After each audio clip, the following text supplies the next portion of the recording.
everyone. I am Maria from Blue Eyes Patagonia Consulting. I'm a fresh helicopter pilot, and I am with Maya. Hi, I'm Maya. I'm from Germany. I'm also a fresh helicopter pilot, and it's my first time at Verticon. Yeah, we're pretty excited because it's the biggest event from helicopter industry in the world. So yeah, we're really excited to see some new technologies, meet some new people, and just see what's out there. Yeah, let's come with us and let's see what happens.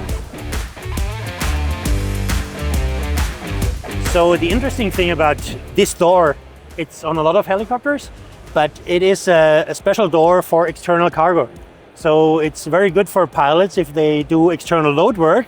They're sitting inside, and if you look out of the window, you always want to have your limits because you're always heavy on weight. Yeah. So you want to see where your limit is. Yeah. And like Maya is showing, you have a scale here, so you can see how heavy it is, and you have your power here. So you can really, while looking out, while lifting up, you can really look at your power limits. Wow. And you don't have to look inside. And the funny thing is that the same concept is in big helicopters, but also on the R66. Like in the utility version, they also put the same scales in there, so they can basically see the limits in the R66. What was kind of a pretty nice, genius move of Robinson, Yeah, totally. to make it as a lift helicopter too. Wow, nice. Thank you. This looks super nice. Do you want to join me? Hey, Marcus, why has it has two engines? It has two engines. So you have two throttles. Basically, yeah. That's kind of nice. You turn on the two before starting, or you can It depends. I mean, every helicopter has a different way to start it, but usually you have to modulate it. So you can, I don't know how it is in the 412. You can either, bring in the fuel to run it in the right direction, or some starters, they have just like kind of a digital form. So you just turn them around and then some fuel control units best do the startup. Okay. So here I think it's more because it's digital, it's more like a FADEC type, where you... Yeah, it is super digital. There's like so many Garmin's. It just makes sense to a certain degree because it's lighter, it's cheaper. You don't have that much stuff to do. If something goes wrong, you can just exchange the instruments. And is the Huey the same, like in the same angle, the collective? It's pretty big. It's a little bit.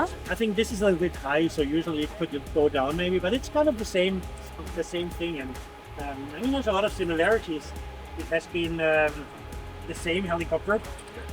So also the panel up above. This one? Kind of exactly the same. I don't know where's Stefan. Stefan in there. He's in the back. Stefan, you can stick your head. Maybe. Okay, Stefan, that you're in the back. I think this is kind of similar to the Huey or not, but it's like the shape or something, or there is nothing compared with that? As you can see from the outside, it's very similar to our Huey. But if you see in the inside, the stick is the same and maybe the collective, but all the other avionics systems is totally different to other aircraft. The only thing that compare is the circuit breakers on the overhead panel, but everything, every knob and every switch is totally different to ours. Yeah, it's a glass cockpit, but yeah, we don't have this. Looks really nice. So here on the R66 you can see the same thing that we saw on the bigger helicopter. We have the same engine gauges here, so the two that are really important if you do heavy lift. That's the temperature, turbine temperature, and here you got the torque and you got the weight. So those are the three parameters you want to watch while you're heavy lifting. So it's the same on the 66 like on bigger helicopters.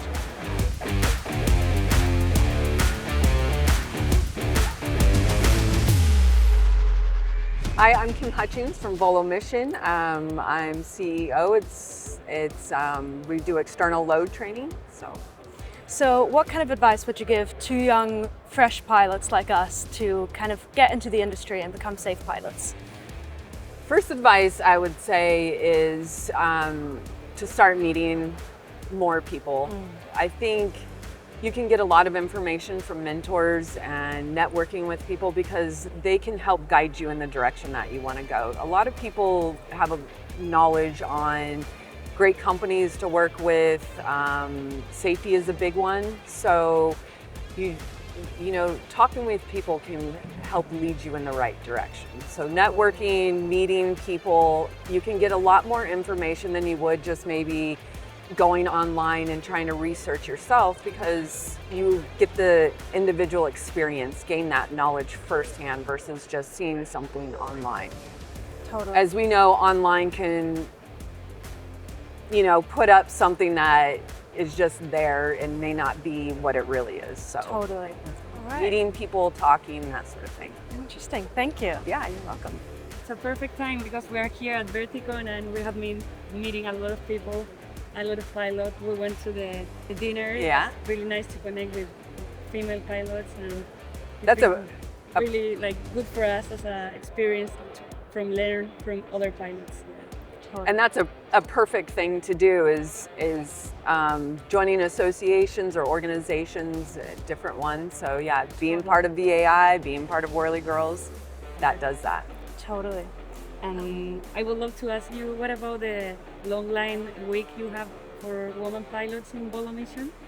Yeah, so that's another great event. So that was created exactly for that purpose. So we came up with Ladies a Long Line back in 2023, and it was wanting to get more female pilots to learn about the external load industry and to bring new pilots that are interested or may want to learn more about that industry with women that are already working in that industry, again, for that networking, that mentoring.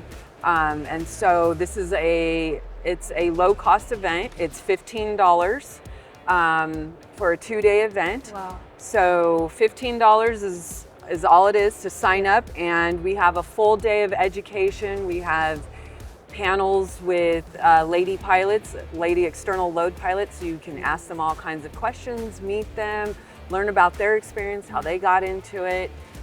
So we teach you a bunch of stuff about the equipment that is involved with external load. It's a good environment. You can ask whatever questions you want and feel fine about asking that. And then on day 2 is very special and unique. I don't think anyone else would do this, but we actually allow we have women come out there and try a little bit of vertical reference and fly the line. So all for $15. That's incredible. Yeah. That's incredible. Yeah, and then we have extended it all week long. So on day 3, again, a great networking, mentoring experience. So day 3, we have a bunch of operators coming out from all different companies, chief pilots, director of operations, owners, that sort of thing, that can answer questions firsthand, because there's a lot of miscommunication and misunderstanding how you get involved in this industry. So you can ask them directly, and meet them and have conversations with them. And then we also in the afternoon will give demonstrations of doing external loads. So you get to see how you build a tower, put out a fire, all that sort of thing. And then the last 2 days of the week are for the gentlemen. So it's the exact same thing as the Ladies a Long Line. The last 2 days, the gentlemen do it. Beautiful. So that's rounds out the whole week. That sounds plenty of incredible. learning, safety, and mentoring. Beautiful. Yeah. And may I ask, are people able to participate on a PPL only, or is it CPL only? No, PPL, you just have to be a rated pilot. All right. Yeah. Beautiful. Thank you so Rated much. helicopter pilot. Yes. Beautiful. Thank you. Yeah, you're welcome.